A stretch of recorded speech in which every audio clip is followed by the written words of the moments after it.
Not often does one think of a hospital as a destination location, but with Mako Robotic Arm-Assisted Orthopedic Surgery, that is exactly what Wayne Healthcare has become. Mako Robotic Arm-Assisted Surgical Technology has proven successful patient outcomes, increased accuracy, and precision. With this technology, Wayne Healthcare is committed to being the first choice destination for orthopedic surgery in the region. To learn more, visit waynehealthcare.org/robotics.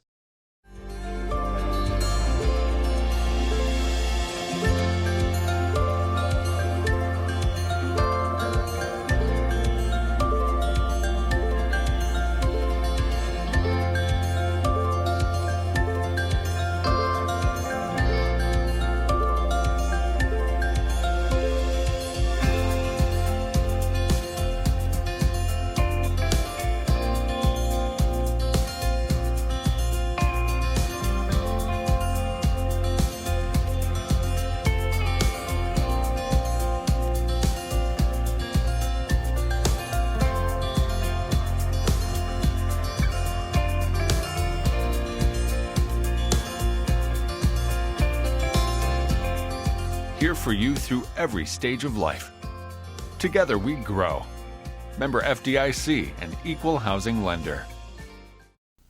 Hi, I'm Ryan Berry. Welcome to DarkCountyMedia.com Extra. And again, this is a program where we try to highlight some of the positives that are taking place in and around the county. And there's been nothing really more positive than the economic front for Darke County here lately. I think the last reading I saw was 3.8% or maybe under that on unemployment. And a lot of that has to do with the communities banding together and really just the Darke County Economic Development Office is kind of spearheading that. And with us today is Mike Bowers. He's the former mayor of Greenville, but now serves as the Darke County Economic Development Director. And a lot of things are going on, although they may not be headlines right now. There's still a lot of things going on in economic development. And we're going to talk about 2019, what took place, and even get into a little things before and what we're looking forward to in 2020. So Mike Bowers, welcome to the program. Ryan, thank you. And so it has been, by headline wise, it's been kind of a quiet year, but on your end, there's a lot of things that are still taking place. What have been some of the highlights for Darke County over the course of 2019? Well, part of what we've looked at, we had our little fall mixer back in November, and we celebrated 10 years of the Partnering for Progress initiative. So kind of a huge piece, and that's really directed economic development over that last 10-year window. Prior to that, economic development was a county position, a county employee. Right.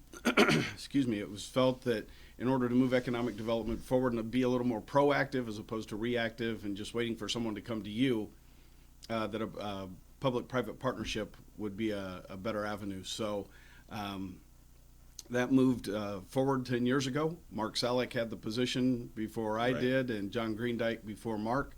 So it just has taken a little bit different track with how we looked at different projects, how we could move things forward, how we could, again, be a little more proactive and pull in some things, because workforce was a very important piece.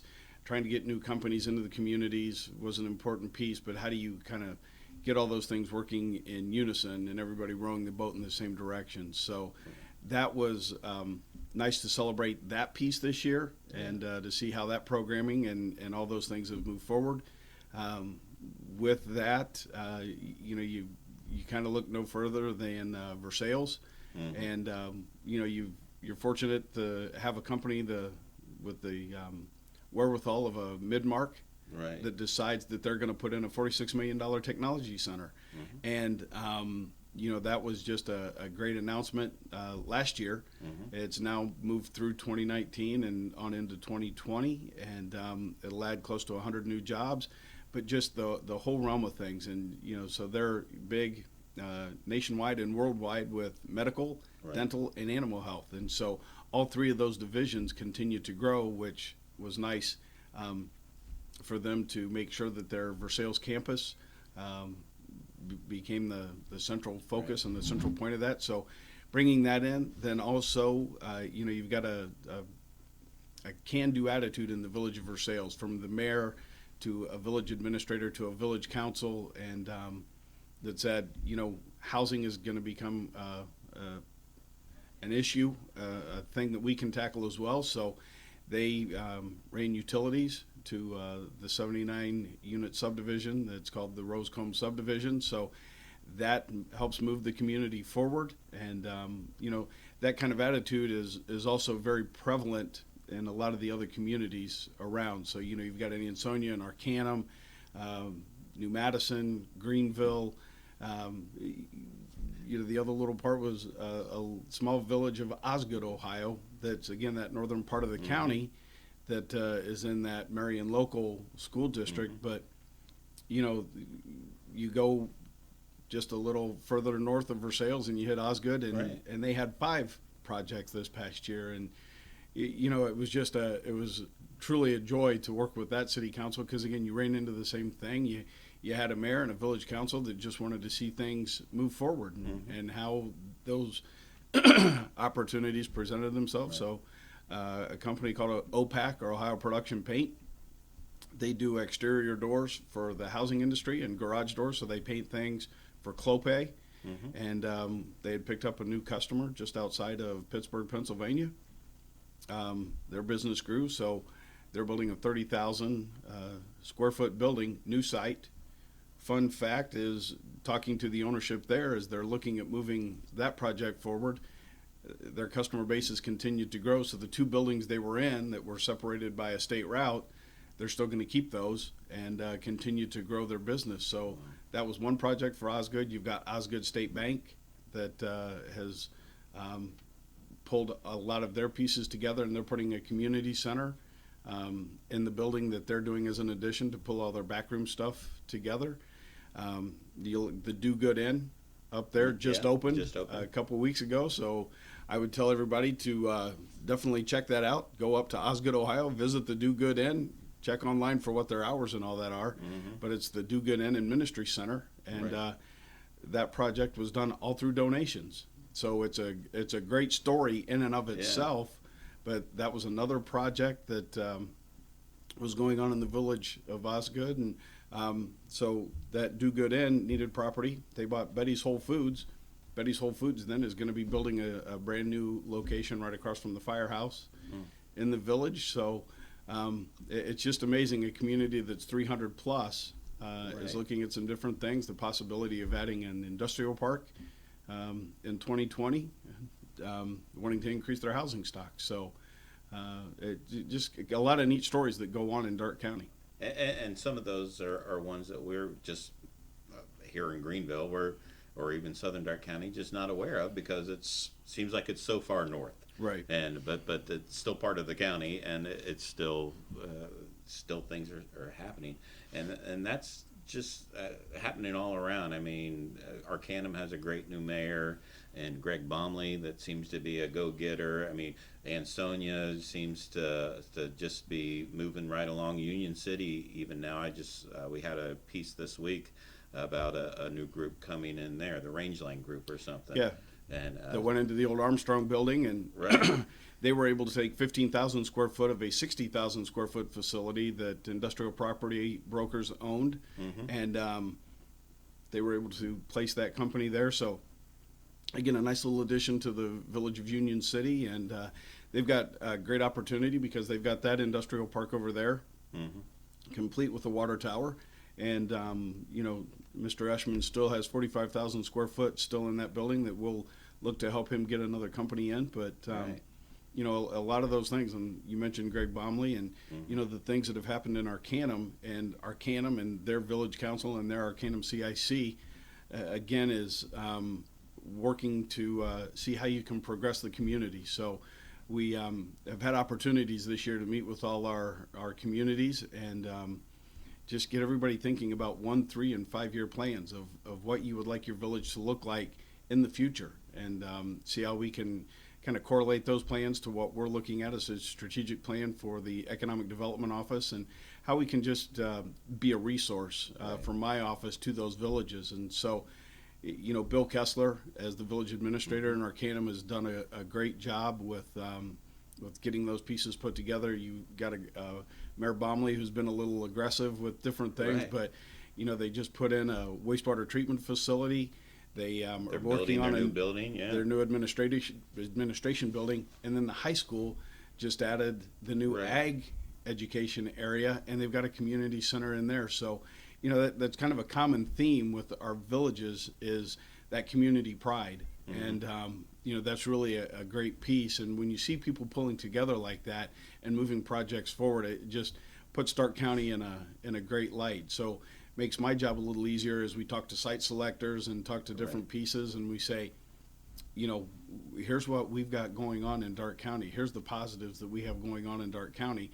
Come be a part of it. So, not to say we're ever going to land, a big plant from a Honda or anything along those lines, but we've got opportunities to look at companies that'll bring, like that Range Line, bringing 15 employees, and so you have them go from 15 to maybe 20 in the next 5 years, and you've got other companies that can come along and grow from 15 to 20 to 25 and upwards of 50 employees. So that's the kind of growth that's organic growth that's very good for our region and for the county. Right. Because we've already got, like we just said, a Midmark who does a great job, firmly committed to the Village of Versailles and growing their footprint up there, and that campus will just be phenomenal once they get that done.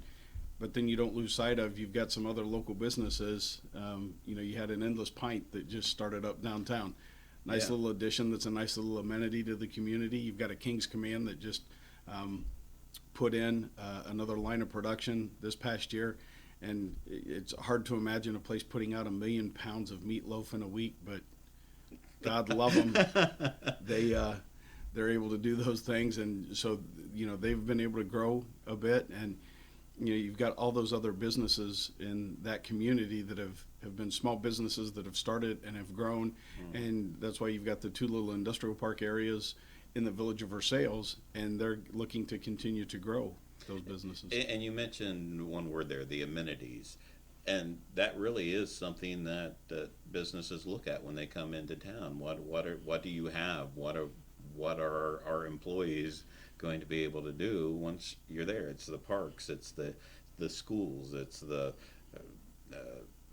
everything. Yeah. It's the Darke County Center for the Arts. It's all of that. It's a lot about that quality of life, and we are extremely fortunate. It's been fun for me over these last 3 years that whenever we get to talk to site selectors, I make the comment that we truly are in Darke County are the center of it all.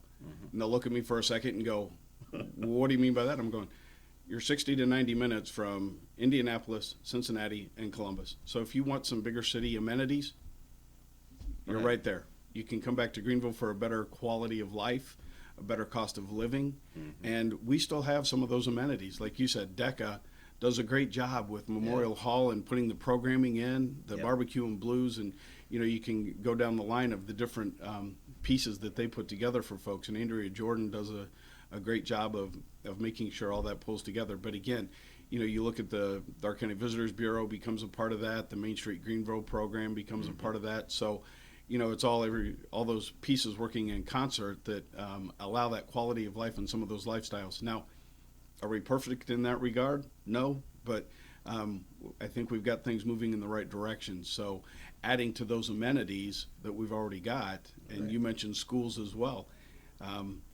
Schools are a huge piece, and that's the kind of the next step that we're going to look at is, how do you create communities that are attractive to that next generation? Because we need the workforce. So how do you create that workforce? And so we need households.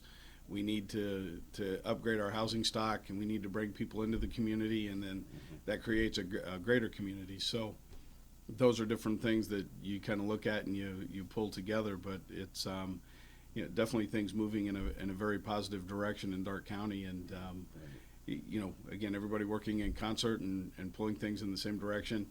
My office, a little over a year ago, started working on a strategic plan, and with the very kind of root of looking at what the county had gone through over the last 20 to 30 years, and there had been a population decline, and part of The other piece of that is, if you look at the next two censuses, we're slated to have a continued population decline. So one of the thoughts that we had was, how do you stem that tide? How do you, what group comes together to pull things together to increase the population? How do you make it so that your worst case scenario becomes a break even, Right. so that you don't even look at population decline? How do you make your best case scenario that you have an increase in that population over the next 10, 20, 30 years? How do you leave communities in good shape for the next generation and generations to come, so that you're a viable asset and you're a viable piece to the local companies that you've got? You create the workforce that they need. So those are some of the things that from our strategic plan was how do you pull some of those things together, and part of it became, how do you attract that next generation? Right. So No, go ahead. okay. Go ahead. So with that, part of the strategic plan was putting together a resource group, and that next gen group has pulled together 6 to 8 folks that are a good resource for us to tap into, because what better way to understand what they want as to go and ask them. Right. And so Matt Stogler, Matt Steyer, Krista Hutchinson, Gavin Glasgow, Matt Peppelman, Matt Kolb, Matt Altman. Got a lot of mats. Yeah, maybe a few too many Matts, but it's all good. So the good news is all you have to do is say Matt, and at least one of them will look at you. So kind of like the commissioners, you say Mike, and hopefully one of them will respond. So so it's that group and tapping into what that next generation is going to be looking at, and we're putting some things together with them, and they've been a great resource. They've done some groundwork. We've done a study with Ohio State University to have kind of a countywide needs assessment. Right. What is that going to look like for this county in the next, again, 5, 10, 20 years? How do we make Greenville and Darke County viable for that next generation and those generations to come? So stay tuned for that, because that'll be a kind of a work in process, as well as our strategic plan. It's not a strategic plan that we're putting together that's going to sit on a shelf that we don't do anything with. We're creating it so that it's a fluid document, Right. so that we add to it and keep things moving forward. So I think that's great. yeah. We didn't have enough time for workforce development, so what I'm going to do is we're going to, in part 1, we're going to do a part 2, Okay. and talk about workforce development and what your office is doing in there, because obviously if we're trying to grow everything and have the amenities, and we really didn't even talk about housing. That's another area I want to talk about too, is housing and what Darke County looks like. You kind of mentioned that up in Versailles and Osgood, but what we really need to do. So we're going to come back next week and talk about that, but we're still going to be wearing the same clothes, because all I'm going to do is continue this interview. So, Perfect. So join us again next week. We're going to talk about workforce development and housing and maybe a few other things in our next 15 minutes. So until then, have a great week. Where do you go for treatment of minor cuts and burns, fever, cough, rashes, eye, ear, and general infections, and much more, but you don't have an appointment? Visit Wayne Healthcare's Walk-In Care, Monday through Friday, 8 a.m. to 4:30 p.m. Wayne Healthcare's Walk-In Care Center is located at 828 Central Avenue in Greenville. Again, they are open Monday through Friday, 8 a.m. to 4:30 p.m. Remember, no appointment is necessary.